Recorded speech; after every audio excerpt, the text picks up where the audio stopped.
Alright, this video is going to show you how to weld together one of these Whitney bent frames. So this is the frame that I bent up on previous video, and we're going to look at how to weld it up together nice, square, and true. So the first trick, the first way in which you do this properly is you grab a piece of tubing that nests inside of the angle iron that you're using. In this case, I'm using 1.5" angle iron, and so perfectly, it was my lucky day I found a piece of 1.5" square tubing. And what works really great with square tubing is that it has a radiused edge, and that radiused edge will sit inside the radiused edge of a piece of angle iron. And so we'll nest that into one of our legs, one of the pieces of our frame here, and I'll clamp him in place, and then I'll grab another clamp and just semi-loosely place that guy on. We'll keep some tension on that clamp, and then we're going to give it a good tap to get them to meet up before we put a little bit more pressure on there. So they're not totally clamped down super secure at the moment. The next thing we're going to do is put a clamp in the other dimension, other orientation. And this tube is going to allow us to keep this straight portion of the frame, well, frankly, straight, because that's what you want. You want a nice line these up nice and true. So we can check with a straight edge, right, to make sure that we're lining up good on our tubing. You could eyeball it too, and if it looks wonky, then you know that something needs to be adjusted. The next thing that's super critical is to make sure that your dimensions are still where they need to be. So I'm going to take a look at and make sure that, see, I'm 12.25 outside, 12.25. This is really the critical one. I'm a little shy on this one. I'm say like 12 and a heavy 3/16, and then on this side I'm about the same actually, so I'm in good shape here. This side and this side are the same. Let's try these two sides just to know where I'm at here, because this is going to help me square up later. So I'm exactly 12.25, exactly 12.25. So I know that my sides are good and parallel. So at this point, I'm not too worried about keeping things square. I really am just focused on keeping this straight and at the correct distance. And so with that, I can just tack weld, and heck, even finish weld that seam in place along with that, that tube. So I've got the MIG already set up. I burned in a couple of test welds to make sure that my machine settings were good, and I'm going to put a tack weld in these 3 locations, and then I might also burn in a weld. You'll see that I already took the time to put in a little chamfer in here and grind a little seat in there so that my weld doesn't, you know, if it gets ground down later, I'll still have some meat left in the material. So do a couple of tacks here.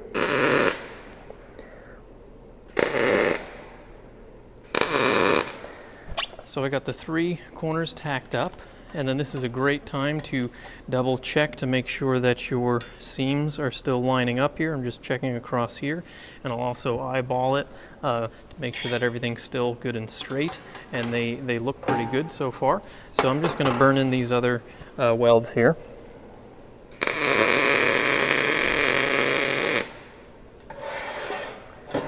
And then with this next one, I'll burn in here.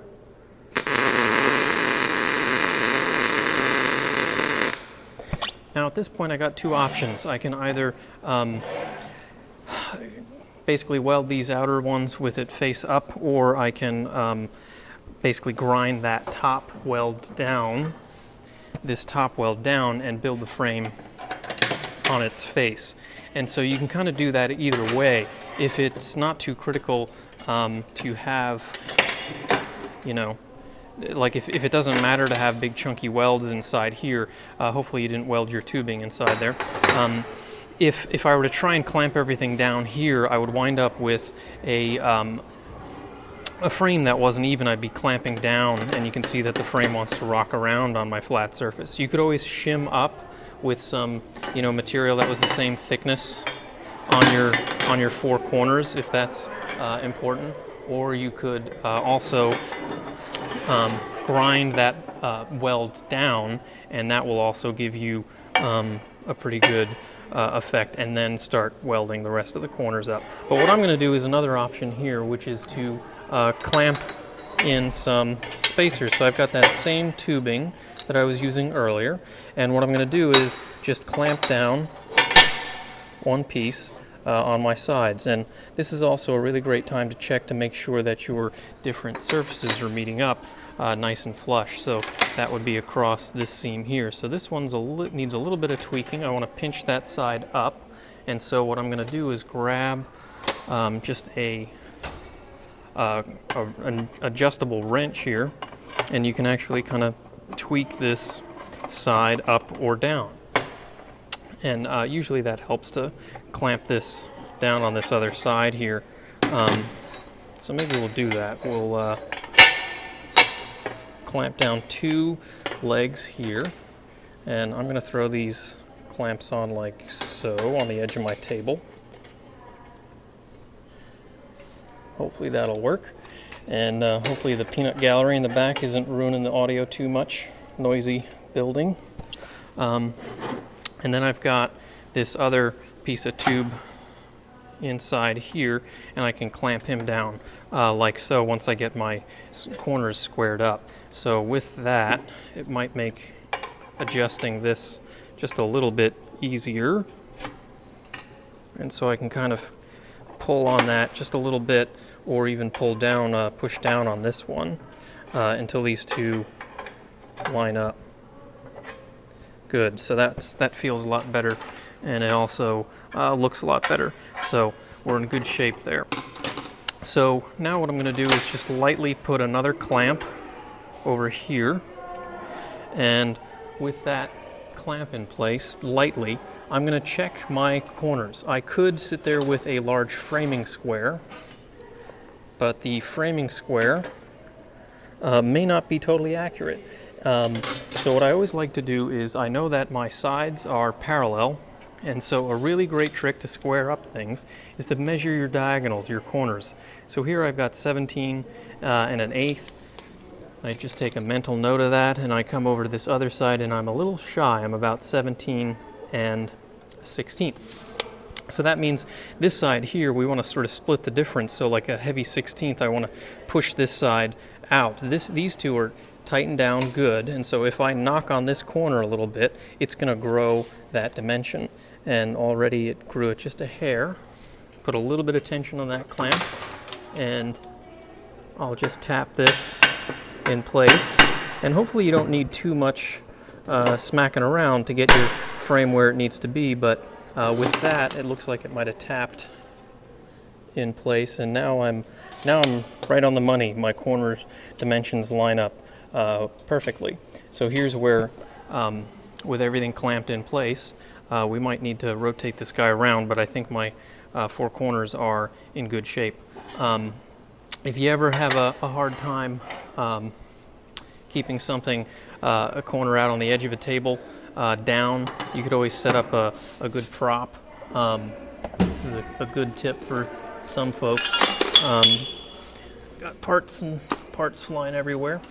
But sometimes you can clamp off the edge of a table, if possible. If you have a big enough clamp, you might be able to kind of force something down like so. Another good trick for, you know, those old timers. You don't get a ton of force at it, but sometimes that's all you need. But we do have a table elsewhere that has a little bit. So that in itself just kind of did the trick on its own, and I can check my height to the table, and I'm good. So we're good. We got all 4 corners lined up. They're all square, and we can tack them in place, and we'll go opposing corners.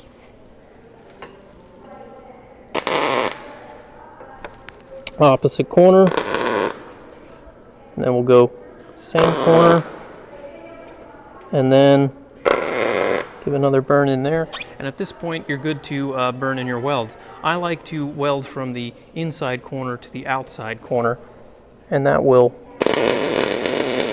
ensure that I don't put too much heat onto the outside of the weld. And then I'll do the same thing here.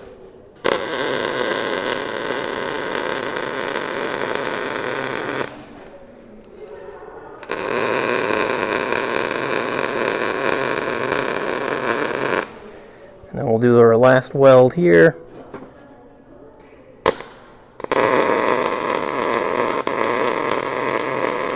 I have my machine set to an 1/8 inch, doing a slight weave pattern, and that right there will give you your square frame. So you'd want to wait till this thing cools down before you pop the clamps off, and that'll hopefully keep everything good and light for you. So that's how you weld a square Whitney bent frame over at the Tyler Metal Shop with the tools we have available. So remember, this guy is your best square. These guys you can't always trust, but you can get pretty close. Once you start building you know, legs, vertical legs off these things, then it gets a little bit different. So good luck with these. Make sure you follow the shop safety rules. Make sure that you wear your safety gear, and happy building. So that's how you make square frames.